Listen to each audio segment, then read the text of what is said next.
नमस्कार। अच्छा, ये सोचना कितना दिलचस्प है कि भारत की कहानी, उसका एक बहुत ही खास हिस्सा, एक अनकहा अध्याय हिमालय की किसी चोटी पर छिपा हो सकता है। तो आज चलिए भारत की खोई हुई कहानी को उजागर करते हैं। तो आखिर किसी भी देश की कहानी शुरू कहाँ से होती है? क्या वो बड़े बड़े महलों से शुरू होती है, या फिर भयानक लड़ाइयों से, या शायद किसी संविधान पर दस्तखत होने से? हो सकता है हो सकता है इसकी शुरुआत किसी ऐसी जगह से होती हो जिसके बारे में हमने कभी सोचा भी ना हो। जी हाँ, कभी कभी एक देश की पूरी कहानी एक दूर दराज के पहाड़ की चोटी से शुरू होती है। एक ऐसी जगह जिसके बारे में बहुत कम लोग जानते हैं। ये है महाबगड़ मंदिर। पौड़ी गढ़वाल के हिमालय में छुपा हुआ एक बहुत पुराना शिव मंदिर। और इसके जो ये दिलकश नज़ारे हैं ना, वो अपने पीछे एक ऐसा गहरा राज छिपाए हुए हैं जो सीधे भारत की पहचान से जुड़ा है। तो चलिए, सबसे पहले इसी मंदिर की छिपी हुई कहानी से शुरुआत करते हैं। ये जो खूबसूरत लेकिन गुमनाम सा मंदिर है ना, यही हमारी आज की पूरी खोज की चाबी है। यही हमें उस राज तक ले जाएगा कि हमारे देश का नाम भारत आखिर पड़ा कैसे। तो सवाल है कि ये महाबगड़ आखिर है क्या? जरा सोचिए, करीब करीब 7,000 फीट की ऊंचाई, जहां हवा एकदम ताजी है और चारों तरफ बस पहाड़ों के नज़ारे, वहीं भगवान शिव को समर्पित ये मंदिर बसा हुआ है। कमेड़ी खाल गांव से बस 1 किलोमीटर की एक शांत सी चढ़ाई है और लोग पहुंच जाते हैं एक ऐसी जगह पर जहां कुदरत का सुकून और मन की शांति दोनों एक साथ मिल जाती हैं। अच्छा, अब आते हैं कहानी के सबसे दिलचस्प मोड़ पर, भरत का जन्म स्थान। ये जो शांत सा दिखने वाला मंदिर है, ये सिर्फ एक पूजा की जगह नहीं है, बिल्कुल नहीं। अगर स्थानीय मान्यताओं और पुरानी कथाओं पर यकीन करें, तो ये उसी महान शख्स की जन्मभूमि है जिसके नाम पर हमारे पूरे देश का नाम पड़ा। जी हाँ, हम बात कर रहे हैं महान राजा भरत की। पौराणिक कथाओं के मुताबिक वो राजा दुष्यंत और शकुंतला के वीर पुत्र थे, और वो इतने महान सम्राट बने कि हमारे देश का नाम भारत उन्हीं के नाम से जुड़ा हुआ है।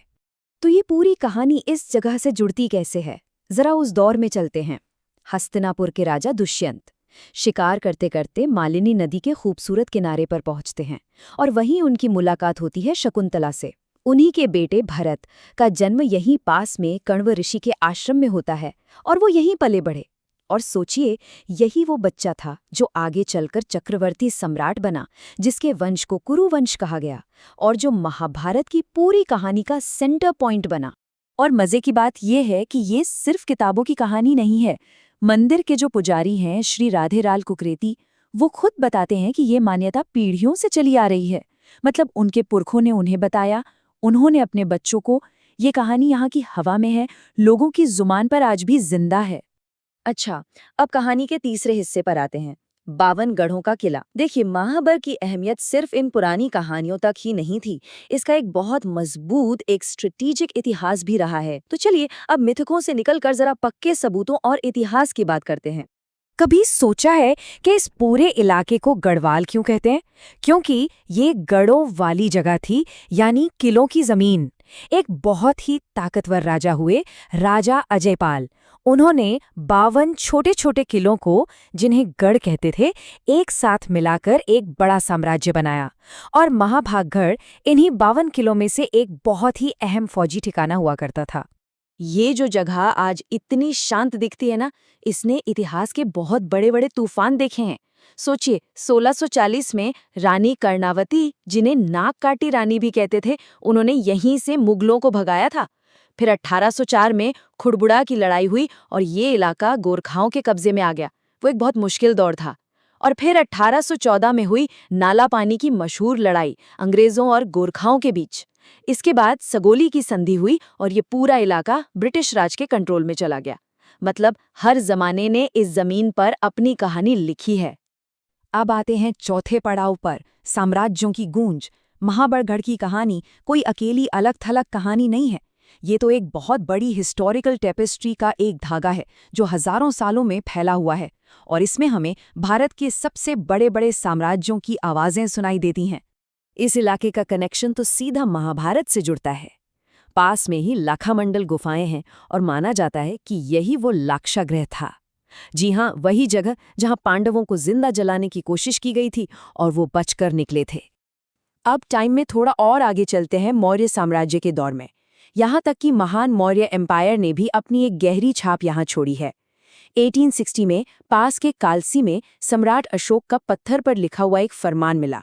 ये इस बात का पक्का सबूत है कि उनका विशाल साम्राज्य यहाँ उत्तर में कहाँ तक फैला हुआ था। फिर आया ब्रिटिश राज का दौर। अंग्रेजों ने इस इलाके की स्ट्रेटेजिक इम्पोर्टेंस को समझा और देहरादून को एक बहुत ही ज़रूरी सेंटर बनाया। यहीं पर उन्होंने इंडियन मिलिट्री एकेडमी और फॉरेस्ट रिसर्च इंस्टीट्यूट जैसे बड़े बड़े इंस्टीट्यूट बनाए, और इन चीज़ों ने इस जगह की शक्लो सूरत हमेशा के लिए बदल दी। और फिर आज़ादी के बाद एक नया चैप्टर शुरू हुआ। जब तिब्बत से शरणार्थी अपना घर-बार छोड़कर भारत आए तो इस इलाके ने उनका भी स्वागत किया। क्लेमेंट टाउन में एक बहुत बड़ी तिब्बती बस्ती बसी और उनके साथ आए उनके मठ, उनके त्योहार, और यहाँ के कल्चर में एक और खूबसूरत लेयर जुड़ गई। तो अब बात करते हैं आज की, जहाँ इतिहास आज भी जिंदा है। इन सारी कहानियों का, इन लड़ाइयों का और अलग-अलग कल्चर्स का आज क्या मतलब है? मतलब ये है कि ये जो इतना रिच और लेयर्ड इतिहास है ना, वो आज भी यहाँ महसूस होता है, यहाँ की हवा में घुला हुआ है। एक ट्रैवल ब्लॉगर ने इस एहसास को बहुत खूबसूरती से बयां किया है कि भक्ति और आध्यात्मिकता सिर्फ मंदिर की दीवारों के अंदर नहीं है, बल्कि उसके बाहर भी है। ये एक ऐसा इतिहास है जो सिर्फ किताबों में नहीं मिलता, ये तो यहाँ की हवा में, पहाड़ों की गूंज में और यहाँ के लोगों की बातों में महसूस होता है। तो इस पूरी कहानी से बड़ी बात क्या निकल कर आती है? पहली, कि किसी देश की पहचान की जड़ें अक्सर बहुत ही लोकल होती है, बहुत गहरी। दूसरी, कि एक ही जगह एक ही वक्त में कहानी भी हो सकती है, किला भी और एक आध्यात्मिक सेंटर भी। यह हमें दिखाता है कि कैसे इतिहास की अलग अलग परतें पुरानी कथाओं से लेकर आज की बस्तियों तक मिलकर एक कमाल का कल्चर बनाती है। और सबसे ज़रूरी बात कि अक्सर बड़ी बड़ी राष्ट्रीय कहानियों की शुरुआत ऐसी ही छोटी छोटी स्थानीय कहानियों से होती है। और ये पूरी बात हमें एक सवाल के साथ छोड़ जाती है कि हमारे अपने आसपास के नज़ारों में, हमारे शहरों में, गांव में कौन सी महान कहानियां छिपी हुई हैं जो बस खोजे जाने का इंतज़ार कर रही हैं।